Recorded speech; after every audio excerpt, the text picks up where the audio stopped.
Hello everyone, my name is Himanshu Paliwal and I welcome you all in this video lecture series. The subject is science and in this class we are continuing the second chapter.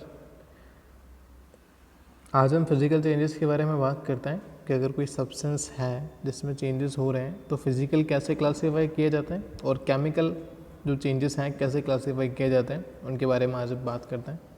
So first of all, a change in which only the physical properties of the substance get changed while its chemical composition remain unchanged. ठीक है, तो आपको ध्यान रखना है कि physical properties जो change हो रही है with the condition that the chemical composition, मतलब जो उसका फॉर्मूला है केमिकल, वो क्या रहेगा, सेम रहेगा. लेट से अगर वाटर H2O है तो वो क्या रहेगा, H2O ही रहेगा, चाहे वो किसी भी फॉर्म में आप देखो, लेकिन उसकी फिजिकल प्रॉपर्टीज़ क्या होनी चाहिए, चेंज होनी चाहिए. कुछ एग्जांपल हैं. सबसे पहले इवापोरेशन या फिर कंडेंसेशन. अगर आप वाटर को इवापोरेट करते हो वेपर फॉर्म में भी वो वाटर ही रहेगा, मतलब उसका फॉर्मूला जो है वो H2O ही रहेगा, या फिर आइस फॉर्म में देखोगे तो भी क्या रहेगा, H2O ही रहेगा. डिसोल्यूशन ऑफ कॉमन सॉल्ट और शुगर इन वाटर. ठीक है, तो जो शुगर है, सुक्रोज है, फिर ग्लूकोज जो भी रहा होगा वहाँ पे, वो उसी फॉर्म में रहेगा, कुछ चेंज नहीं होने वाला उसके अंदर.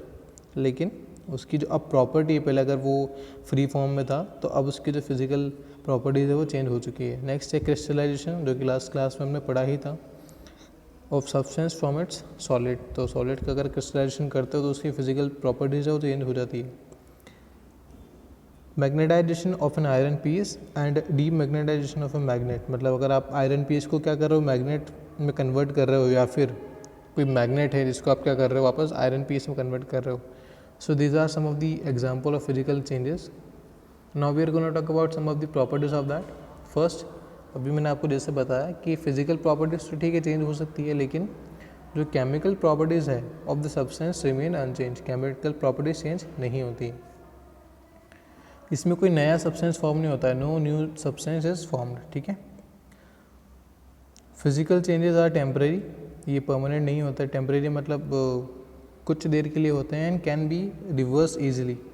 जैसे अगर आप मान लो वाटर का एग्जांपल हम ले रहे हैं अभी तक, तो अगर आप वाटर को इवेपोरेट करते हो तो वेपर में कन्वर्ट होगा, और अगर वेपर को वापस से कंडेंस करना स्टार्ट करोगे तो you can get the water in the liquid form again. तो ये काफ़ी इजी प्रोसेस रहेगा.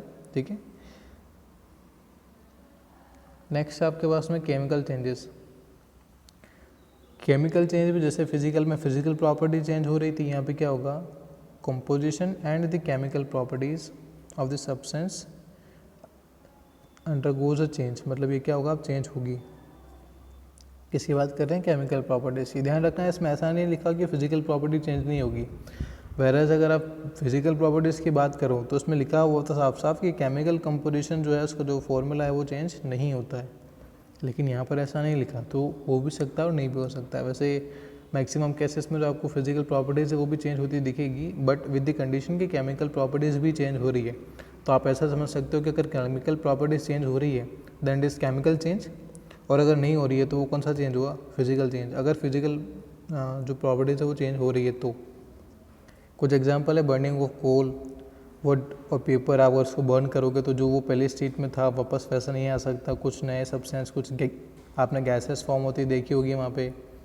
Next example is burning of candle, souring और कर्डिंग ऑफ मिल्क. अगर आप मिल्क से कर्ड बनाते हो, दही बनाते हो, तो वो भी क्या रहेगा आपको, केमिकल प्रॉपर्टीज़ या फिर केमिकल चेंजेस का example.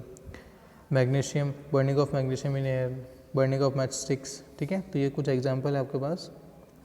Digesting of food, rusting of iron, burning of cracker. आप फटाके वगैरह फोड़ोगे तो, है ना, तो जो भी प्रॉपर्टीज़ हैं उसकी क्या रहती है, केमिकल प्रॉपर्टीज चेंज हो जाती है. कुछ कैरेक्टरिस्टिक्स हैं केमिकल प्रॉपर्टीज़ के, वो देखते हैं. फर्स्ट जो मैंने आपको बताया ही था कि जो भी सब्सटेंस जिसमें आप केमिकल चेंजेस करवा रहे हो या फिर रिएक्शन जिसमें हो रही है उसमें क्या रहता है, जो उसकी केमिकल प्रॉपर्टीज़ है वो क्या रहेगी, चेंज हो जाएगी. एग्जाम्पल क्या था, बर्निंग ऑफ कोल. अगर आप बर्निंग ऑफ कोल का एग्जाम्पल लो तो कोल के बर्न होने के बाद में आपको CO2 गैस वहाँ पे फॉर्म होती हुई दिखेगी.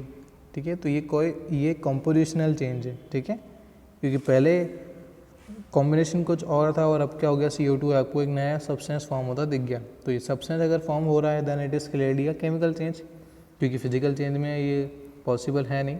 ठीक है, नेक्स्ट आपके पास में एक है कि देखो यही वाला जो इसमें जो सेकंड पॉइंट लिखा है ये मैंने आपको अभी एक्सप्लेन करा है। ठीक है, नेक्स्ट आपके पास में है कि जो भी आपका सब्सटेंस था अब आप उसको इजीली रिवर्स नहीं कर सकते, मतलब you can not get back the substance that you formed. ठीक है, आप वो सब्सटेंस वापस नहीं ले सकते जिसमें केमिकल चेंजेस करवाए हैं। फॉर एन एग्जांपल, अगर आप दही बनाते हो फ्रॉम मिल्क तो it's not gonna be easy for you to get the milk back. ऐसा नहीं कि आप उसको बॉईल करना स्टार्ट करो, सारा जो वाटर है वो वेपर में कन्वर्ट हो जाए और मिल्क आपको मिलेगा, ऐसा नहीं होने वाला। सिमिलरली अगर आप एक और एग्जांपल देखो तो जो भी आपका ट्री है अगर वो केमिकल चेंज में चला गया, मतलब अगर वो स्मॉल प्लांट से बड़ा सा ट्री बन गया है so it is not gonna be easy for you to get the tree back. ठीक है, अगर आप केमिकल चेंज की बात करते हो तो केमिकल चेंज में क्या होता है, certain amount of energy in the form of heat, light और sound energy is either absorbed और इवॉल्व। केमिकल चेंज जब भी होगा तो या तो एनर्जी आपको देनी पड़ेगी टू गेट द चेंज और you will get the energy due to the change. ठीक है, तो ये सब इसके अंदर होगा। अगर आप देखो, अगर आप एग्जाम्पल में अगर आपने कभी फटाके फोड़े, अगर आप क्रैकर्स बर्न करते हो तो आपको साउंड आता ही है। ठीक है, फटाके फूटने पर आवाज़ आता है, तो वो साउंड आया कैसे, due to the change in the properties. ठीक है, और वो साउंड एक तरीके का एनर्जी है। ठीक है, हमें वो एनर्जी फील नहीं होती लेकिन हम सुनाई तो देता ही है। ठीक है, तो ये कुछ प्रॉपर्टीज़ हैं जो चेंज होती है इन द केमिकल चेंजेस। और नेक्स्ट जो भी हमारा टॉपिक है वो हम नेक्स्ट क्लास में कंटिन्यू करेंगे। Thank you.